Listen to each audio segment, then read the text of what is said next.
Salut, c'est Lorraine de Bababam. Vendredi signifie le jour de Vénus. Vénus, c'est la déesse de l'amour dans la mythologie romaine. Et si vous écoutez True Story, c'est que vous aimez que l'on vous raconte des histoires extraordinaires. Alors pour célébrer la déesse de l'amour, découvrez chaque vendredi des histoires d'amour hors du commun de Love Story, le podcast de Bababam qui parle le mieux d'amour. Elle a chanté la mélancolie comme personne. Lui fut le sale gosse de la chanson française. Françoise Hardy et Jacques Dutronc sont mariés depuis bientôt 40 ans, bien qu'ils vivent aujourd'hui séparés. Séparés comme ils l'ont toujours été d'une certaine manière. Car pour eux, aimer, c'est garder ses distances, conserver sa liberté, son individualité. Une histoire de lunettes, de frustration et de tendresse, une histoire d'amour.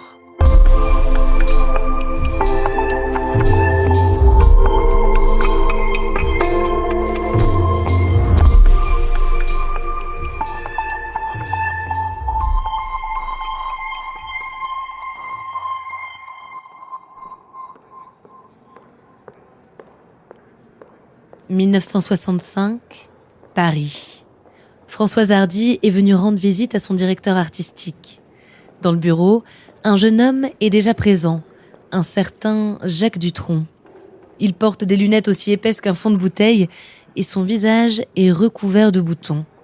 Françoise le jauge du coin de l'œil, puis l'ignore. À 23 ans, elle est déjà une véritable star, icône des yéyés.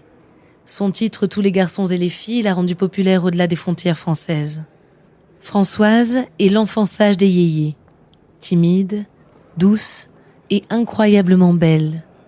Elle chante la mélancolie avec une profondeur étonnante pour son jeune âge. Tout le monde lui court après. Les réalisateurs la veulent dans leurs films. Les couturiers lui dessinent des robes. On l'acclame sur scène dans toute l'Europe. À l'époque, elle vient tout juste de se séparer du photographe Jean-Marie Perrier après 2 ans d'amour. Jean-Marie est tombé amoureux d'elle quand il s'est rendu compte, en la prenant en photo, qu'elle n'avait aucune conscience de sa beauté. Françoise et Jacques se croisent de nouveau quelques mois après cette première rencontre. Cette fois, Françoise révise son avis sur le jeune homme. Il a des yeux azur qui vous transpercent et de beaux cheveux blonds. Il vient de sortir « Et moi, et moi, et moi », le premier d'une longue série de tubes composés par Jacques Lanzmann. Elle est sous le charme et lui propose de devenir son guitariste. Il n'accepte pas tout de suite. Jacques est mystérieux. Pour mieux le connaître, Françoise doit se faire violence et vaincre sa timidité. Elle l'invite en Corse. C'est là-bas, un soir d'ivresse, qu'ils se découvrent et qu'ils terminent la nuit dans le même lit. Ils sont amoureux.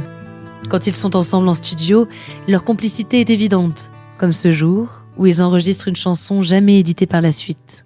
Pour le remettre, vas-y André, envoie le playback.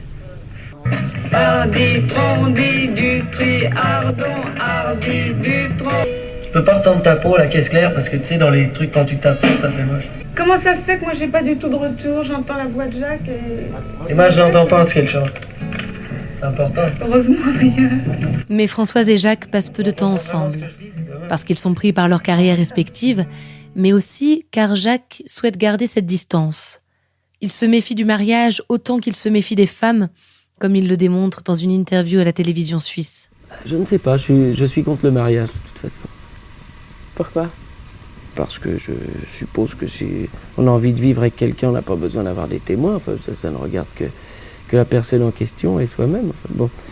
On va finir par un sujet que vous aimez également beaucoup, ce sont les animaux. Ah oui, je préfère ça aux dames. Est-ce que c'est comparable? Sûrement, ouais. C'est aussi capricieux souvent. C'est aussi élégant même. Françoise accepte la distance, mais elle souffre. Si d'apparence, elle peut sembler froide, c'est une grande sentimentale. Elle traduit ses frustrations en chansons. Elle se sent dépendante de lui, mais elle n'y peut rien, elle l'aime de tout son cœur. En juin 1978, elle donne naissance à leur fils Thomas. Le couple donne une interview depuis la maternité.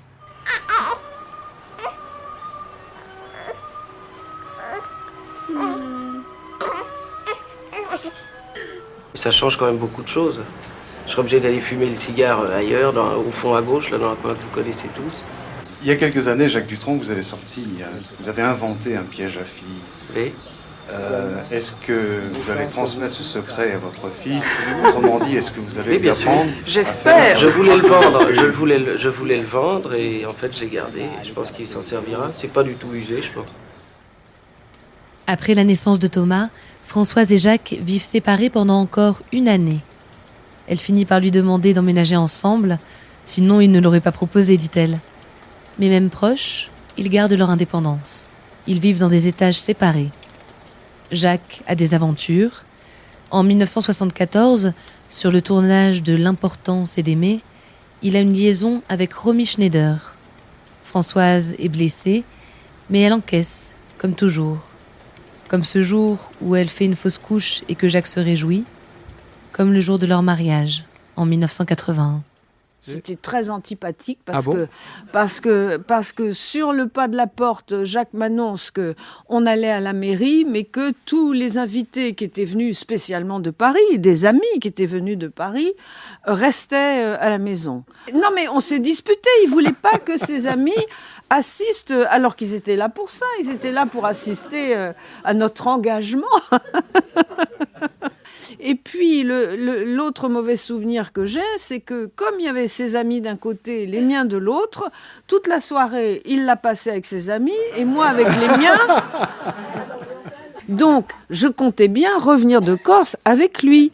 Puis le dernier jour, naturellement, il n'avait pas pris ses places et il n'avait pas l'intention de rentrer avec moi. Et je me souviens parfaitement de ce que je lui ai dit au moment où nous nous sommes quittés. Je voulais même pas lui dire au revoir tellement j'étais fâchée. Donc je lui ai juste dit, c'est la dernière fois que je me marie. Malgré les disputes et les déceptions, malgré les difficultés de communication, Françoise et Jacques restent complices et collaborent sur certains morceaux. En 1978, ils sortent Brouillard dans la rue Corvisart. Cette même année, Françoise sort des albums plus funky, plus jazzy. Cela ne lui convient pas, elle qui n'aime que les chansons tristes. Jacques collabore lui avec Serge Gainsbourg et collectionne les succès. Françoise se retire un temps de la chanson pour se consacrer à l'astrologie, une autre passion. À la fin des années 1990, Jacques et Françoise décident de se séparer. Mais ils enregistrent ensemble « Puisque vous partez en voyage », une reprise de Mireille et Jean Nohain. Le duo est émouvant, plein de tendresse. Jacques part vivre dans leur maison en Corse et Françoise reste à Paris. Ils ne divorcent pas et ils restent bons amis. Sur les plateaux télé, Françoise défend leur modèle de couple. Bien sûr que c'est une recette qui marche pour certaines personnes. Bien sûr que le couple est une affaire condamnée plus ou moins à l'avance et que la façon de le faire durer le plus longtemps possible, c'est de ne pas être dans une promiscuité trop importante. C'est pas trop focalisé l'un sur l'autre. C'est sûr. Et il y a des couples qui sont frères et sœurs, il y en a d'autres qui sont amants-maîtresses, il y en a d'autres qui sont père et mère. Tout dépend sur quoi c'est basé. Si c'est basé sur le désir, c'est sûr qu'il faut éviter la promiscuité. Voilà. Aujourd'hui, Françoise Hardy et Jacques Dutronc sont toujours mariés. Ils forment un des couples les plus mythiques de la chanson française. Plus qu'un couple, ils sont 2 individus à part entière qui se sont aimés et qui s'aiment probablement encore. Malgré les peines du passé, leur relation résonne encore comme une jolie chanson.